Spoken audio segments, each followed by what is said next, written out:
Step right up, dummies, and listen to the stupidest sports show on earth with Rodney Newpol and Tim Van Stratton. Yeah.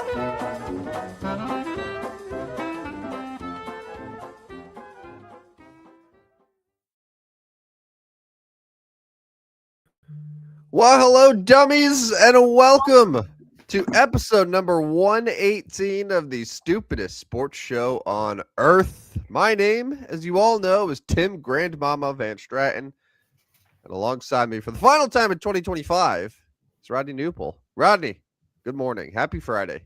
Grandmama, the Larry Johnson reference, like that one. Good one.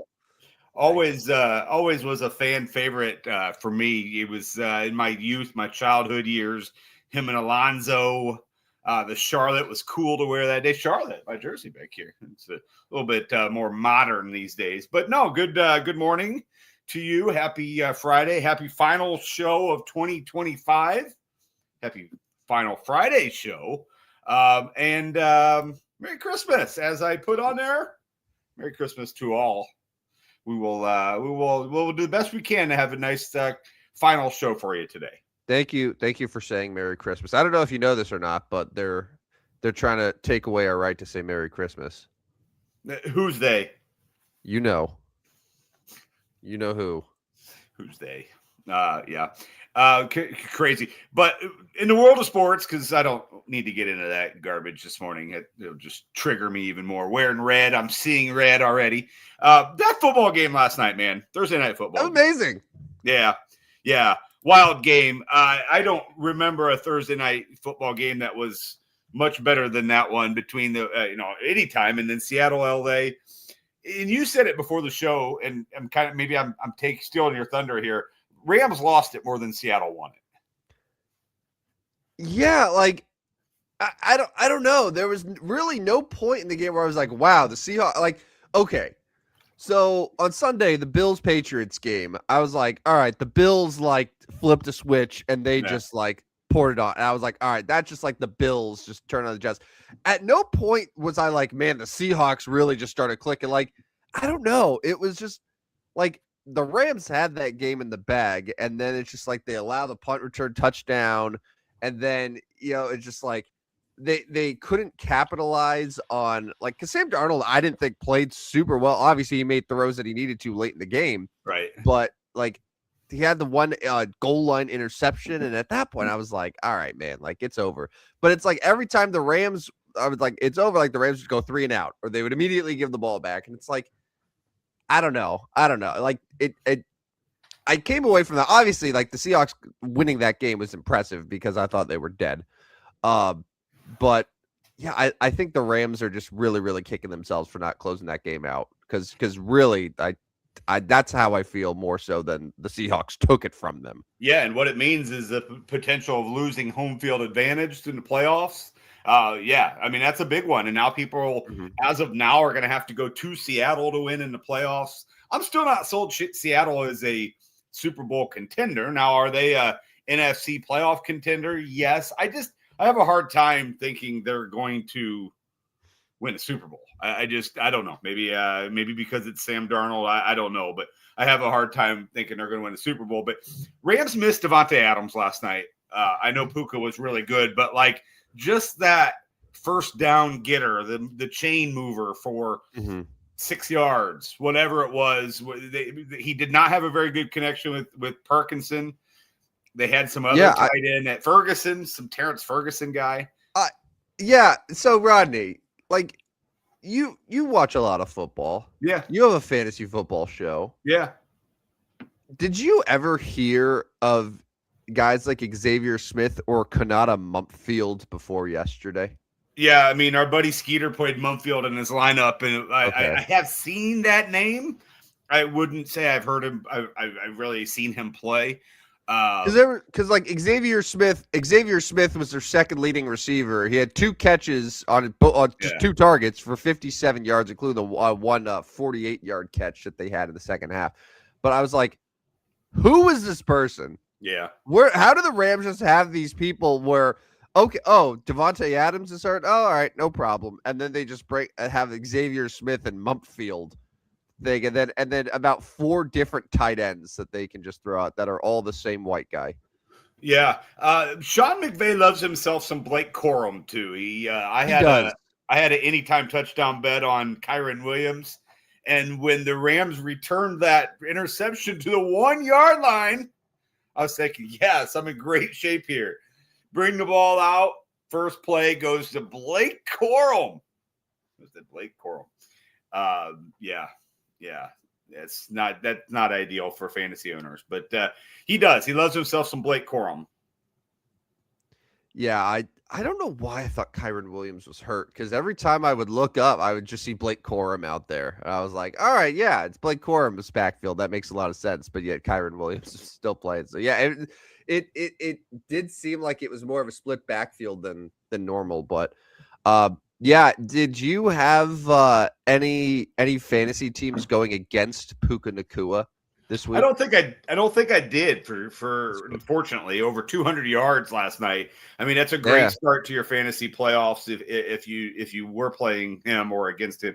I went against Kenneth Walker. Kenneth Walker had a good game though, 23.9 Yahoo points.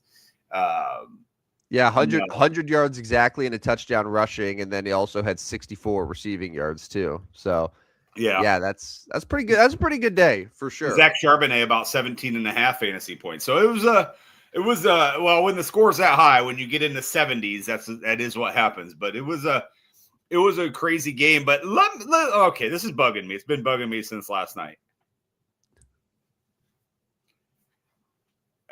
I have a hard time thinking what we saw last night is an actual good 2-point conversion. So I'm going to let you talk and I'll listen. Well, all I was going to say is I was very confused by it. So to recap, so they ruled it that Sam Darnold, it was a backwards pass, which then made it a fumble that was then picked up in the end zone by a lone Seahawk. That everyone just assumed the play was dead. Yeah. I for one, like, I don't think when the ball hits the ground on a pass, you should be able to advance it. Well, but if it was a backwards pass. Kind of. Was it though? Yeah, kind of. I get that. If you have if we have questions whether it's a backwards pass or not, I think it's got to be incomplete. And didn't they call it incomplete on the field? I think so. Yeah. How in your right mind can you change that? How in your right mind can you be like, yeah, that's definitive. That's a 2-point conversion. Where a pass is deflected, hits the ground, and literally picked up with 22 people on the field thinking, oh, shoot, it's a 2-point game. We didn't get to 2-point conversion. I don't like it. I don't like it at all. I don't think there's any reason, any way that should be a successful 2-point conversion. And I had Rams plus 1.5. So it's not because I lost this. Like, I won by a half point. Congrats to me, apparently. I don't know. Like, I don't even know if you can take credit for that. But, like, that, to me, I don't like that play. I don't like it at all. Yeah, I was confused by it. Al Michaels and Herb Street were saying, like, that is the most bizarre 2-point conversion they've ever seen. Yeah. Yeah, and it mattered a lot in the grand scheme of the game. Like, it mattered quite a bit. And like, it's going to be crazy if the Seahawks end up winning the division and the Rams are a wild card team, and it comes down to that play being the difference. But like, the 2-point conversion seems to be the story of the game, though, because it's that, and then obviously the Seahawks, they decide rightfully in overtime to go for the win. Yeah. And I was texting some buddies, like, as they were lining up and before they actually execute, I was like, either way, this is the right call here, because there is no doubt in my mind, zero doubt, that if you give the Rams the ball back, 4+ minutes left or whatever, that Puka Nacua is going to walk this shit off. Like, there's no doubt in my mind that, like, the Rams are just going to find Puka and they're going to walk it off of them. Like that's it was inevitable. So I think they absolutely made the right call. I love when coaches are gutsy. I'm glad that they weren't afraid of oh no, what if we lose by 1 point in this huge divisional game? Like, you could win right now. And you had success before with your 2-point conversions, and now you get to try it again. And I mean, tight end was absolutely unguarded. No, yeah, nobody. So yeah, it and was for as it was, good it as was the good, Rams, great coaching. It's for good as we like to talk about the Rams defense. Not great last night. Just continued to get gashed there, kind of as the game went on, and to give up that many points. And now, don't get me wrong, like it was a short week, but like short week also affects the offense. So I don't know. Now there's some questions on the Rams, but that brings me to kind of my next question that I got here. We can put whatever scenario we want. This could be a second round matchup. It's not going to be opening round, I doubt, because I doubt unless some reason they fell to like 3-6. I don't think that can happen. But so let's say second round or even NFC championship, because it could potentially be an NFC championship game. Potentially, there would be a lot of things that would have to happen. But Rams Seahawks part 3. They've split the first 2 games. Mm-hmm. If they play a third time, who are you taking? I'm taking the Rams. I am too. And maybe that's just the cheap answer, but it ultimately like comes down to Matthew Stafford, the MVP of the league this year, or Sam Darnold. Take Stafford.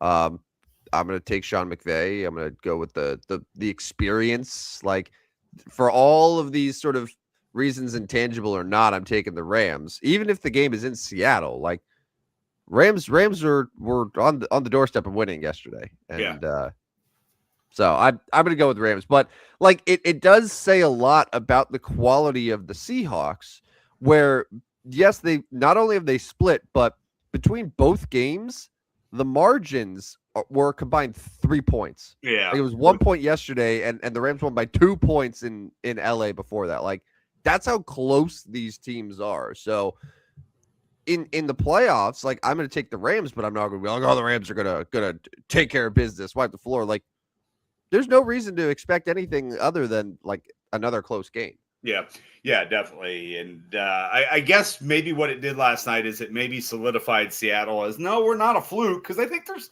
still been some questions about whether Seattle was legitimately good or not. And then they played Indianapolis and barely won that one. It's like, we're not so sure, but they certainly are finding that they are maybe legit here. So it'll be interesting these last few weeks. And but then that brings us to, and I didn't really put together necessarily a agenda for NFL Week 16 Saturday, Sunday. But we got a big slate coming up, and it starts basically tomorrow afternoon. Eagles Commanders. Can't get too excited about that one with the Commanders being as bad as they are. Eagles could wrap up the division. I mean, the Eagles do a lot of stupid things, but they should win this one, right? They should. Yeah. They should. Genius Sirianni. He's not going to lose a game like this. I mean, Philadelphia still has a potential to be a number 2 seed in the NFC. So winning this one would help them, because it is Bears-Packers. If the Eagles win and move to 10-5 and the Packers win and move to 10-4-1, obviously just half game difference there. There is a big difference between the 2 and the 3 seed, because you host the divisional round. But Bears-Packers is also tomorrow night. Who you taking? Well, if it's in your best bets for betting, maybe we'll skip it. But you got Bears-Packers. You got a lean here? I do have a lean, and I am leaning toward Da Bears. Da Bears. Da Bears. Yeah, I think the Bears are in a good position here. At home against the Packers team that just lost Micah Parsons. I can't remember if I mentioned this on the show or when we were off the show on Tuesday, but teams that are coming off, it's very similar to last year's Lions stat. Like, the week after facing Man Campbell and them boys, like, you were bent out of shape. And there's very, very similar correlation this year with teams coming off of a game against the Denver Broncos. And, the Packers have been playing a lot of tough games lately. They just lost their best pass rusher. They, were at Denver. Now they got to go to Chicago on a day less rest. Yeah, I just think this bodes really nicely for the Bears to win this game.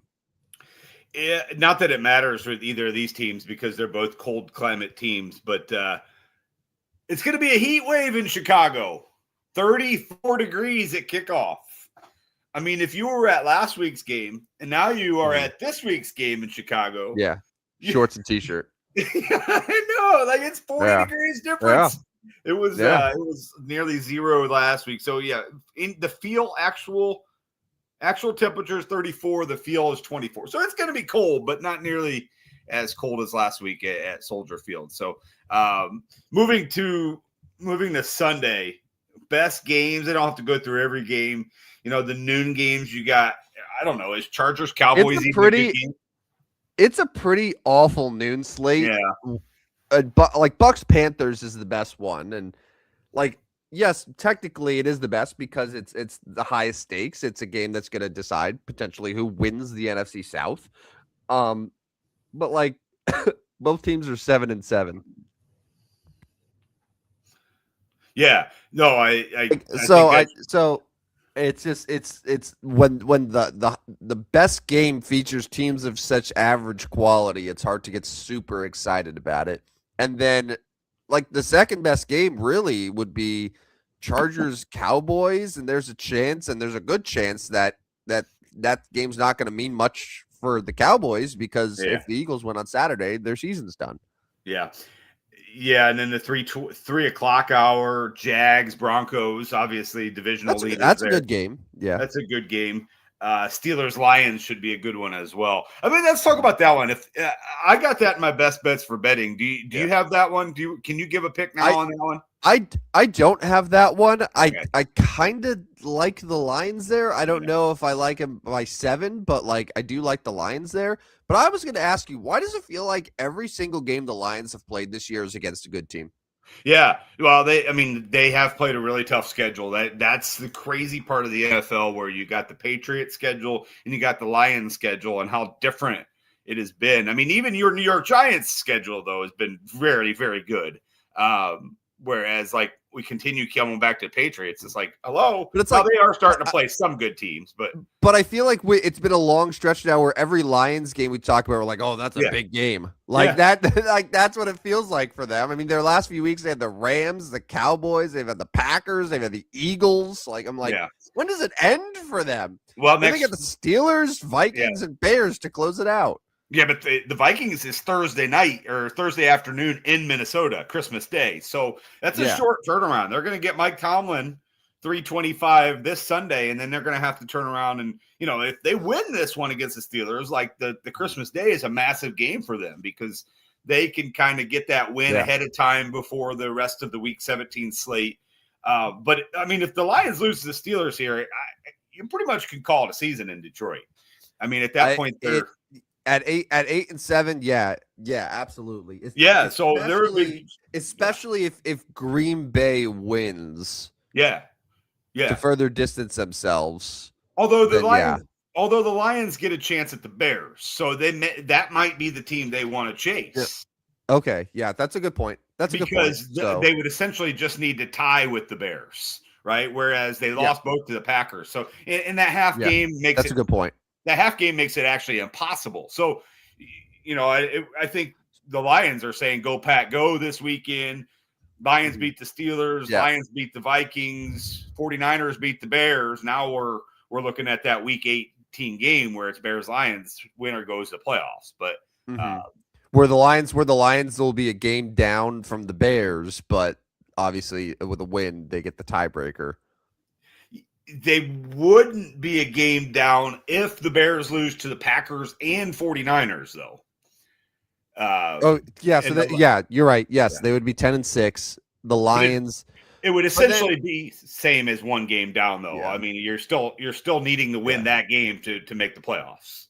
But so they just need the Bears to lose against Green Bay and San Francisco, and then Detroit can split this week and next week, because even if they're a game down going into Week 18 against the Bears, Yeah, Yeah. no, I think that makes sense. But it's basically the Lions need to win out. They pretty much got to win all 3 games to have themselves a chance.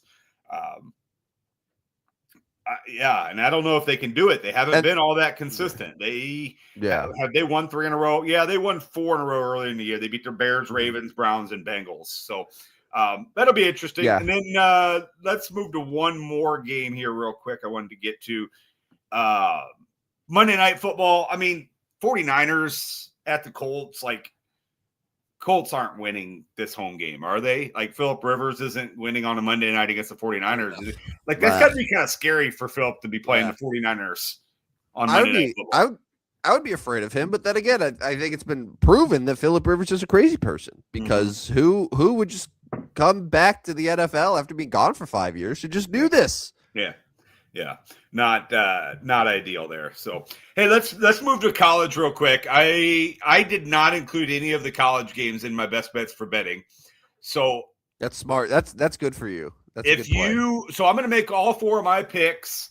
You make any picks that you can that are not in your best bets for betting. That's fine. We're going to go down each of the games starting tonight. Alabama at Oklahoma, and I just want to mention, Dan, just throwing it out there, potential Phillip Rivers legacy game. No,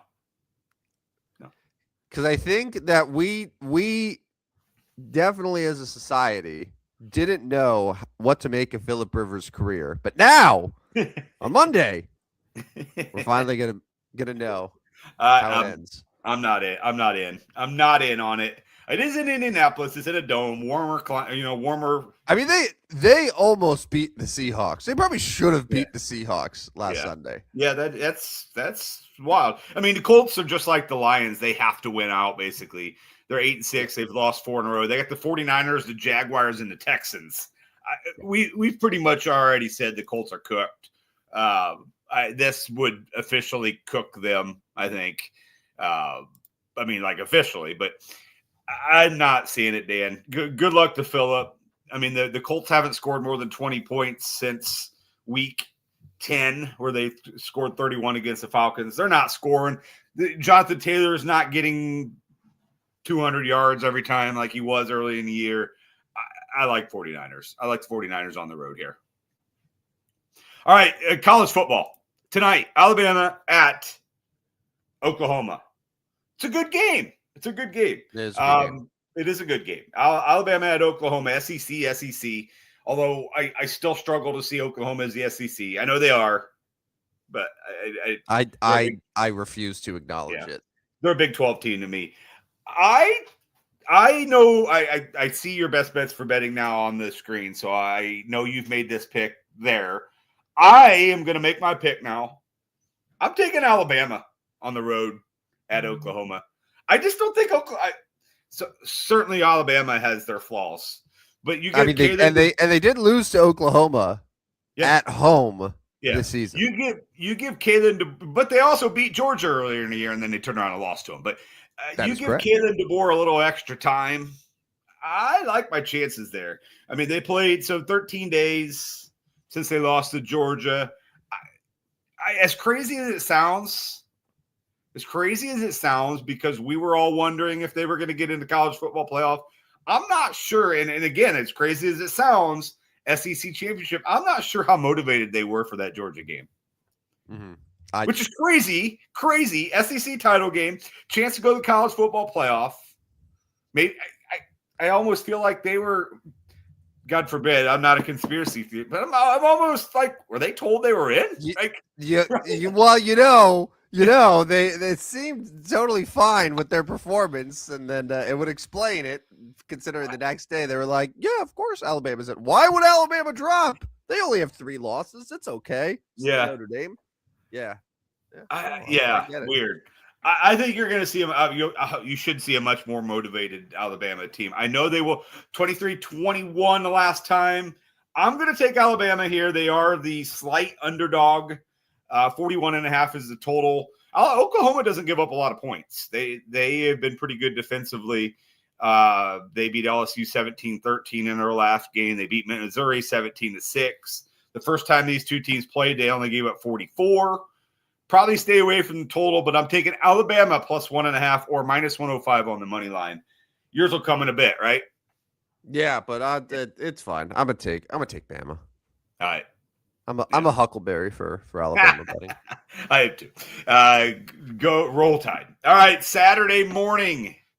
We got 3 games, and I find it very interesting. They decided to put Miami, Texas A&M, the better of the 3 games first, because then it's like, okay, Tulane, Ole Miss, and James Madison, Oregon fight against the NFL. Good luck. Good luck with that one, because those 2 games probably are going to be far less watched, even if they weren't against the NFL. Miami at Texas A&M. I am going with the second road team, and I'm going to take the Hurricanes plus 3.5 at the Aggies here. I didn't love what I saw out of Texas A&M. Saw them play a couple different times. I know I saw them against Texas. I also saw them against South Carolina. 2 of their final 3 games. Didn't love what I saw either game. Now, I know they were really good offensively in October, 31, 34, 45, 49 points. Slowed down a little bit towards the end of November with that 17-point game at Texas. And I just think, Carson Beck, man, I like Miami to win this game on the road and advance in the college football playoff. Your pick, Miami, Texas A&M? I'm also going Miami, and you all year it feels like have not been very high on Texas A&M. No. Like even when they were a top 4 team, you're like, I don't really see it. So then when they lost pretty bad to Tech, it was Texas, right? Yeah, and you were like, yeah, that makes sense. I bet Texas A&M that game. Texas was all over them. Yeah, I mean, Miami's been playing really well. Like one of the big reasons that they were able to make it back into the playoff is because of how well they've been playing the last several weeks or so. Like they've looked like a legitimately great team. So yeah, they're in a tough spot, like in terms of if they win this, then they got to go to Columbus to face Ohio State. Yeah. But that's a conversation for another day. But yeah, I like Miami in this one too. These 2 teams haven't played since 2023. Not that makes much difference. Miami won that game by 15 points. I like Miami here. All right, let's go to I guess it's Tulane Ole Miss next. These 2 teams already played. This is the Lane Kiffin Bowl game. He's not coaching this game, but apparently some of their assistants are. Weird few weeks there in Ole Miss. Tulane's 11-2, Ole Miss is 11-1, but obviously we know the difference between the 2 schedules. Tulane's loss came 45-15 in week 3 at Ole Miss, and then they also lost 48-26 to the Roadrunners of Texas Arlington. Ole Miss has won 5 in a row. Their only loss at Georgia. Here's my only concern. 17.5 point spread. I'm going to take Tulane to cover 17.5. Mm-hmm. I just think that's too many points. You got a lot of questions in Ole Miss about what the offense will look like without Kiffin and a few of the other coordinators. There's just been a lot of Ole Miss will win this game. Tulane should cover. There's too many uncertainties with Ole Miss, and like there's been a lot of shit that like all the players are dealing with, like just because of everything going on with Lane and the coaching turnover, all in the span. Meanwhile, like Tulane is just like laser focused on this. So yeah, I'm kind of with you. Like just on pure talent, Ole Miss will win, but yeah, 17.5 is a lot for a team that's in total turmoil right now by no fault of their own, but that's the reality of the situation. Yeah. So we're in agreement on the first 3 games. Crazy. That scares me. I'm afraid. You should be after my best bets for betting last week. You should be very afraid too. You should be, because this is college, and we know my track record with college this season has not been strong. All right, final game. James Madison at Oregon. The Ducks have 1 loss on the season. That was at home to Indiana. James Madison has 1 loss on the season. They've won 11 straight games. James Madison has. Their only loss was at Louisville on September 5th. They have not lost since then. But competition rises. 20.5 with 45.5 points as the total. 45.5. So Vegas is looking at like 30 35-14 type-ish game, 35-10, somewhere around there, 31-10, somewhere around there. I think Oregon wins big here. I don't think James Madison can hang in there. I'm going to take the favorite 20.5-point spread at home. James Madison's never been to something like they have Oregon before. I don't believe these two teams have ever played in their history. I'm going to take the Ducks here. Like there has to be a favorite winning big, right? Of all the 4 first-round games, there has to be at some point, and this is the most likely one.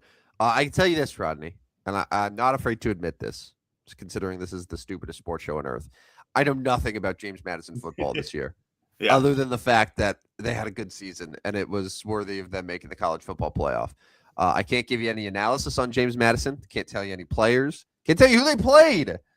But I've seen enough of Oregon, and I like Oregon enough. And if I had to say, I don't have this in the best bets, but if I had to take a side here, I mean, I'm going to go with the Ducks. The Dukes of James Madison won the Sun Belt Championship. Just educating you here a little bit. They beat Troy. They beat the Trojans 31-14 in that game. Some of the other teams they play are Coastal Carolina, Appalachian State, Old Dominion, Georgia State, Georgia Southern, Liberty. Those are some conference teams. So you can that's a draw really your own good conclusions. That's a really good schedule. If this is college basketball, I was like, that's a strong mid-major right there. But for college football, it's a little different. Yeah. All right, let's get to our best bets for betting. Spend some time here talking about our favorite games. Just a reminder, I am on a heater and won all 5 of my games last week. I'm 42-38 on the season. You, just a reminder, have lost 5 in a row, maybe more than that, dating back to 2 weeks ago. Who knows? 38-42. So I have a 4-game lead, my biggest lead of the season as we move along. So, okay. So, Tim, we have to continue this via Twitter during Christmas week and New Year's week. So how about you tell me when you need picks from me. Yeah, I'll coordinate. I will deliver said picks. Yeah, I mean, I think we just do it on Friday again. So we have so by Friday morning at 8:00, you get, because like we've never. I mean, you could include the Christmas Day games, but we never really do that with our on the show segment. So I think Friday the 26th and Friday the 2nd by 9 a.m.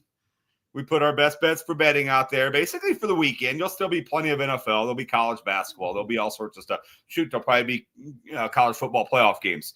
So the next 2 weeks we'll tweet it out and we'll keep the standings going that way since we can't let this die. I'm ahead 4 games. Now, hold on. If I go 0-5 this week, we can let it die. Yeah, no, that's fair. That's reasonable. I'm good with like if it's reverse and I'm able to come back and I'm up by 1, I would like to stop the count. Yeah. Stop the count. Yeah, just quit voting. All right. Here we go. My first pick is going to be the Buffalo Bills minus 10.5 on the road at the Cleveland Browns. Don't tell me you like betting good teams against bad teams. Yeah, I mean, it makes sense. Although it scares me. The Bills are just so Jekyll and Hyde. They can't. They.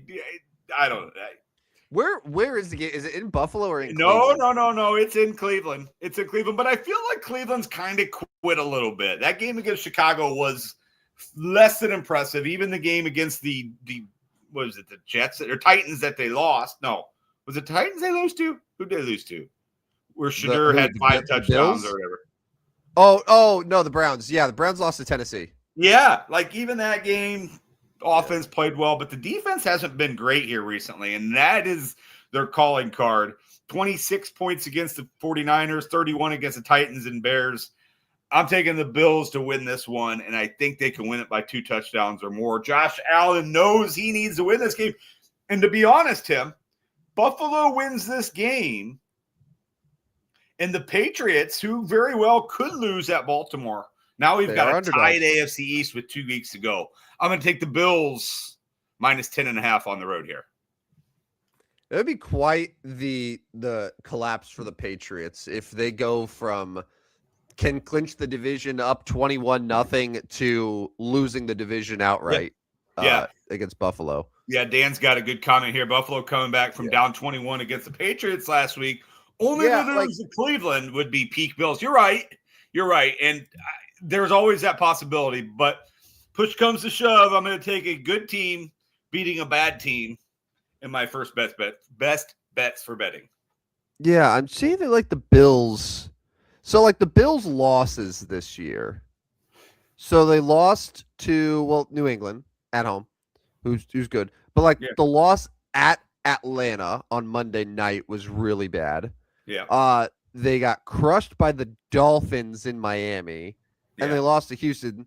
They nearly lost to Cincinnati. They had to come back against them. So like we've seen Buffalo kind of have that like play down to their opponent syndrome this year. So yeah, I mean I think the Bills will beat the Browns, like, but to me this is like Buffalo wins by 30 or by 3. Yeah. Like it feels like that's sort of what we're headed toward. Well, I'm hoping for the 30. So that's how I'll get started Sunday morning. All right. I'm going to go with the one college football playoff game tonight. We talked about it a little bit earlier. You give Alabama extra time to prepare. They know the opponent. They lost to this opponent, but I don't think they'll lose a second time. I'm taking Bama plus 1.5 against Oklahoma. I think they'll win outright, but just in case, this ends up being a 1 point game. A 1 point game. Yeah, it goes to overtime, like whatever. Like it could happen. So I'm gonna go Bama here plus 1.5. I'm gonna stick with the NFL. Chargers are at the Cowboys. Cowboys are facing elimination. Basically, could be eliminated already. Very likely will be eliminated already. Chargers seem to be focused. This is obviously a Harbaugh-led team. Their focus has been much better than in previous seasons before Harbaugh, obviously. 10-4, the Chargers have a lot to play for. They're still trying to chase down the Broncos. That's not going to be an easy task when the Broncos literally never lose. They're 2 games back, but don't they play against each other at some point? Chargers, Broncos still play, right? Yeah, they week play, 18. Yeah, week 18. So Chargers still have the potential of winning the AFC West. It is an uphill battle. They beat the Broncos the first time. I think the Chargers stay focused and beat the Cowboys in Dallas here. I'm going to take Chargers minus 2.5 over Dallas. I'm not betting this one, but I'm against you on this. I think Dallas beats them. All right. So Broncos have the Jaguars and Chiefs. So the Broncos would need to lose one of those two. The Chargers are going to need to win this week and next, and then they would have a chance to win the division in week 18. Mm-hmm. Okay. And again, as I mentioned on Tuesday, don't sleep on the Jaguars. Like if the Jaguars are able to beat Denver and stuff, don't sleep on them fighting for the 1 seed. Yeah. All right, I'll get to that in a minute. That's what we all expected. All right, I last minute pivot here, but second college football game. Yeah, I think Miami's a better team right now than Texas A&M. I think they'll come prepared. They have a quarterback with playoff experience. So, yeah, I'm taking the Canes plus 3 at College Station. It's all about the U. Yeah. The U. Right. That's a great point. I'm going to be in Tampa later tonight, and the Canes play tomorrow. So I could be in Tampa wearing Canes. I'm going to wear my Canes shirt tomorrow. How about that? Do they like care about Miami in Tampa? It's not very close. And I feel like it's one of those like rivalry places. But then again, like who's the big what's the big college in Tampa? Is it USF? But they USF? don't typically play Miami a lot. But like I don't know if it's one of those things where like a USF is like, oh, we hate Miami just because they're Miami. But I feel like Miami's rivalry is more with Florida. Yeah, probably, which is all the way across the state, completely right north and south of the state. But anyways, so I talked about the AFC West. I'm going to go ahead and take the Broncos, though. I'm going to take the Broncos. I'm not buying the Jaguars. Just keep proving me wrong, Trevor Lawrence. Keep proving me wrong. Had the most fantasy points of any quarterback in the NFL this year. Good. In the game against the Jets last week. It was like 46.5. Yeah, it would have been a nice week to play him. I had no consideration on playing him, by the way. Liam Cohen Duval. Yeah, I was waiting for that. I'm not buying it. I'm going to take the Broncos minus 3.5 against the Jaguars. All right, best bet number 3. I feel like I've bet a lot of Bears games this year. Yeah. But for whatever reason, like I feel like I've had a good sense of where this team is at. Aside from last week when I picked the Browns to cover at Soldier Field. We don't have to talk about that. By the way, are the Bears going to be playing in Northwest Indiana in the next 5 years? The Northwest Indiana Bears could be interesting. I'm sorry. So I know everyone likes to make fun of the Giants and Jets for being called New York, even though they play in East Rutherford, New Jersey. But if the Bears play in Northwest Indiana and would still presumably be called the Chicago Bears, that is so much worse. That is so much worse. And I do not care. What do you have to say about it? Yeah, I'm probably with you. And what crazy timing from the Bears to do that the week before one of their biggest regular season games in a long time. That they're gonna threaten that to move to Northwest Indiana the week of the Bears Packers Week 16 game with the chance to clinch a playoff spot or whatever their potential is. But I can tell you this, Rodney, wherever the stadium is going to be built, whether it's in Indiana, whether it's at Arlington Heights, you know what it's going to be? It's going to be generational. Yeah. Oh, yeah. And might as well just go ahead and throw a dome over top of it.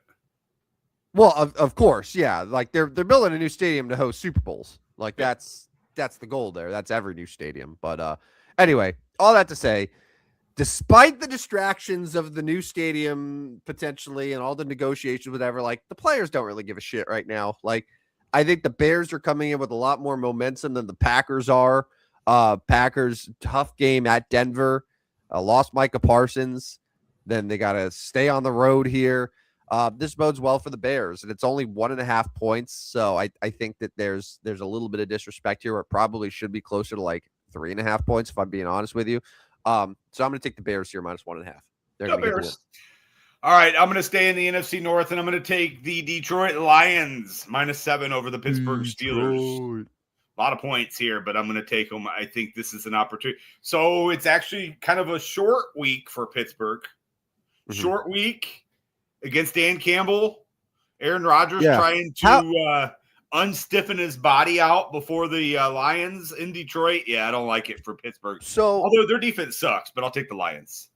So Mike Tomlin never loses a Monday night game at home, but what's the record after Monday Night Football? Yeah, probably not great. This isn't something that you need to look up right now. And I'm sure if Hockey Guy Dan is listening, maybe he could try to find that quickly. But I would just be curious. Like everyone talks about the Monday Night Football, but what about after the Monday Night Football? Yeah. That I mean, there's a reason they're 9-8 almost every year, and he's never lost a Monday Night Football. It means he's lost somewhere else. And like a 9-8 record means you're losing every other game. It has to even out here a little bit. All right. I'll take the Lions. All right. The best game on the noon slate is Bucks Panthers. So the only reason I'm taking the Bucks here is because I have already seen a vision from the football gods because we need the NFC to get crazy. We need unpredictable. And that's going to happen in the form of week 17, where after we're like, hey, the Seahawks, amazing win against the Rams, where the Seahawks are going to lose to the Carolina Panthers in week 17. But in order for that to happen, the Panthers need to lose this game against the Tampa Bay Buccaneers. So that way we go into week 18 and be like, I don't know what shit's going to happen. Everything's all topsy-turvy. So this is my analysis. The analysis is that the Buccaneers are going to win this game and the Panthers are going to make up for it by winning against Seattle next week. I mean, it's none of that surprises me. Tampa's got to find a way at some point to win a game. This has got to be it. So, all right, good luck with this one. All right, my last one's going to be the Sunday Night Football game. It's the Ravens at home against the Patriots. A team that needs to win is the Baltimore Ravens. And if my best bets for betting is correct, and the Lions can beat the Steelers and the Ravens can beat the Patriots, we would have a tie with 2 weeks to go in the AFC North. Baltimore's not dead yet. They feel like they've been dead, but then they've come back to life. Their defense was better last week, but it was against a pretty unmotivated Bengals team. Can they do it again? We'll see. But I'm going to take who I think is the better team. I still think it's the better team. I said it all year. I love this Baltimore team. Still, to this day, Baltimore -3 over the Patriots. Are you saying Baltimore's a better team this year than New England? Well, they haven't played better, but I still think they are a better team overall. In what capacity? What have they done that's better than New England? I think overall they have better players. Their defense has been horrendous. Yeah. Lamar Jackson's been playing ass for 6 weeks. Drake May's top 3 in MVP voting. So you can't Baltimore's only advantage. You can't even say that because Drake May's been better this year. They're going to run the ball. The Ravens are going to run the ball down the Patriots' throat. Did Travion Henderson have like an incredible? Okay, all right. I mean, like, that's fine to take the Ravens to win, but like, I don't know how you could sit here and say that the Ravens are a better team than the Patriots.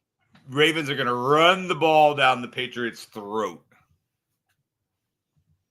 All right. Dan has an update for us here. He says it's on the Mike Tomlin stat. So Steelers after Monday night isn't available.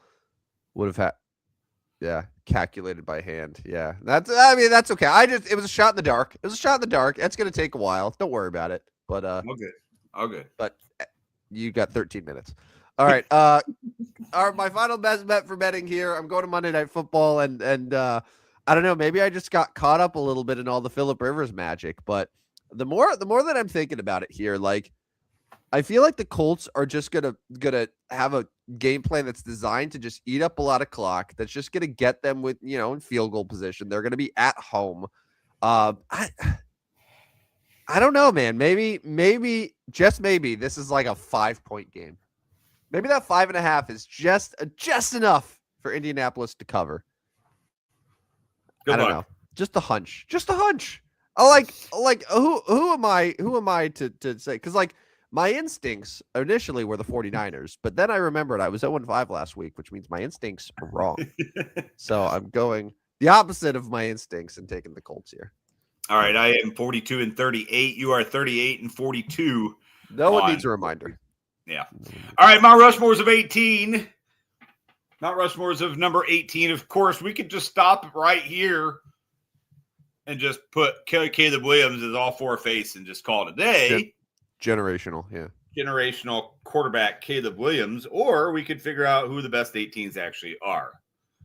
Got a good one to get us started? I do have a good one. How do you feel about Peyton Manning? Oh, he's pretty good. I think Peyton Manning's a good one, and I would like Peyton Manning to be on the Mount Rushmore of number. No, 18. I think that's a great choice. Peyton Manning gets us started. I'm looking in Major League Baseball. There's not a ton in Major League Baseball. Like, there's guys that have wore it for, like, Joe Morgan wore it for his time as an Astro, but like, no one thinks of Joe Morgan as an Astro, so I'm not going to consider him. The best player to wear 18 for really like the bulk of his career was Johnny Damon, which that sort of says a lot. Yeah. Outside of him, Brett Saberhagen. Brett Saberhagen. How about our own Ben Zobrist? Yeah, yes, our own Ben Zobrist. You're right. Who I think wore it for. I think Ben Zobrist wore it for his entire career. He was number 18 his entire career. So World Series MVP. World Series MVP there. You gotta give a little credit there. I mean, Ben Zobrist is probably not going to be on our Mount Rushmore, but he could have a plaque. He would have a plaque. I'm good with the plaque, but like, yeah, baseball is pretty tough this year. So I'm fine if we dive into another sport again. I know NFL, like, of course, there's Peyton Manning, and there's a few other really good ones, like AJ Green is one. Justin Jefferson, as far as like current day players, is already one of the best players ever to wear number 18 in NFL history. Yeah. So that's someone that I think is worth considering as well. But yeah, I'll look at the other sports here. Yeah, so the National Hockey League, I think you can consider a couple here. Dennis Savard was 18, and I think he's probably deserving, a Hall of Famer. And Marian Hossa also wore 18 as well. He wasn't 18 with the Blackhawks, though, was he? Okay, so he wore it with how many? So he must not have. No, because he wouldn't have wore it with Savard. He wore 81 with the Blackhawks, so he was 18 So he elsewhere. just, Yeah, so he so we're not going flipped to. it. Yeah. Yeah, we don't need to consider him because Dennis Savard, I think, would be a great choice. Zach Hyman. That's probably why he had to change it because 18 was retired. Yeah. Yeah. Didn't Sergei Fedorov wear 18 as well? Dan could probably help us with that one. I don't know. I'm trying to remember. Okay, No, so, I do not believe so. So Hossa does have a pretty good career as 18, 98 to 2009. That's a decent chunk there of his career wearing 18. If we're going to go one hockey, it's got to be Dennis Savard, though, right? If I can't find anyone else, I think I'm okay with that. Yeah. But I'm desperately looking for someone else. Yeah. I just don't want a Blackhawk on the Mount Rushmore. Yeah, so Peyton Manning is in. As of now, Dennis Savard is in. We're kind of struggling a little bit here. We haven't got to the association yet, though. Yeah, I'm hoping, but like maybe I'm just like I'm blanking here, but there's no real 18s that come to mind for NBA off the top of my head, which makes me sad. I mean, Cooper Flagg is 18 years old. He is 18 years old. Phil Jackson as a player was number 18. 18 is one of the worst ones we've had since we restarted at 0. It's a tough one. It really is a tough one. Yeah, like there's been a lot of players that have worn 18, but not a lot of great legendary players. Like Peyton Manning honestly stands out so far above everyone else who has ever worn number 18. I mean, at this point, you got to put Justin Jefferson in this one. So Peyton Manning, Justin Jefferson, Dennis Savard, and Hossa. Do we double dip in both hockey and and NFL? Because I really don't think like baseball had like I don't think baseball we can put any of their guys in this same thing. And like I think the best NBA player that I found is Dave Cowens. Yeah, the center from the Celtics, known for his hustle. Yeah. Literally, he's known for 70s Celtics. Yeah. Kyle Busch, NASCAR driver, which, by the way, unfortunate news on the old racing front. That did not. That's not cool. Not only was the driver, but all of his entire family. Greg Biffle, right? Am I getting the name right? Mm-hmm. Yeah, that's not a cool. That was a very devastating story, and hate to hear that one. But yeah, I mean, Kyle Busch, we typically Kyle Busch is pretty strong, honestly. So Kyle Busch as opposed to Marian Hossa. I'm fine with that just because I mean, Dennis Savard is kind of the Blackhawk, but he's not really our era Blackhawk. Right. Yeah. So Peyton Manning, Justin Jefferson, Dennis Savard, Kyle Busch. What an odd group. That's an odd group of fellas to hang out. Yeah, it is a different one. So that is our Mount Rushmores of 18. When we get back, 18 sucked. That number sucked, man. That was bad. When we get back in the new year, we'll get right on number 19, and we'll finish all the way until we started for the Mount Rushmores. All right, we are coming up on our hour. This is our final show of 2025. So our next one will be Tuesday, January 6th. Tuesday, January 6th at 9 p.m.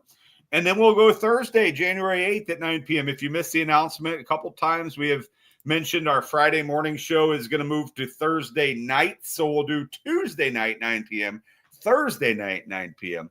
Those will be our show times for the 2026 season. Make sure you sign up with that QR code up there on Substack. 70-plus units ahead this year. We'll continue that in 2026.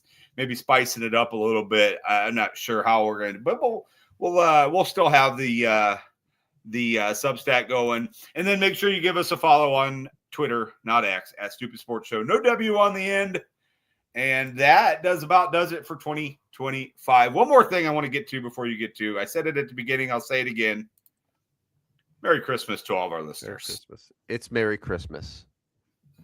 They can't take that away from us. no matter how much they try to. Even if they try. Yeah. Even if they try, which they are. They are trying. Don't be fooled. All right. Anyway, on that note, yeah, this is the last show of 2025. We'll be back in the new year with a new showtime, new vibes. Got a lot of exciting stuff that we're going to be planning for the new year. I'm hyped about it. Do we? If we were better planners, we would have like a nice year in review.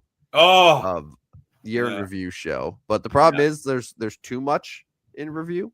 Yeah. Like too many great things that have happened. So it's hard to keep track. We need a nice little executive assistant that we don't have to pay. And until we get that, yeah, I'm sure he's got plenty of time. Him and Leo can start him young. I'm fine with that. I am very pro child labor if the dad of the child is cool with it. And, yeah. All right, man. Let's get out of here. Let's call it a day and enjoy the weekend and stay warm. It's pretty cold right now, but it's supposed to warm up here, so enjoy the warmer weather. All right, sounds good. Well, he's Rodney Newpel. I'm Tim Grandmama Van Stratton. Thanks to everyone who chimed in today, Dan and the rest. We'll be back in January. Have a Merry Christmas, everyone. We'll talk to you next year. This has been another great edition of the Stupidest Sports Show on Earth. See you guys. See ya. Step right up, dummies, and listen to the Stupidest Sports Show on Earth with Rodney Newpel and Tim Van Stratton. Yeah.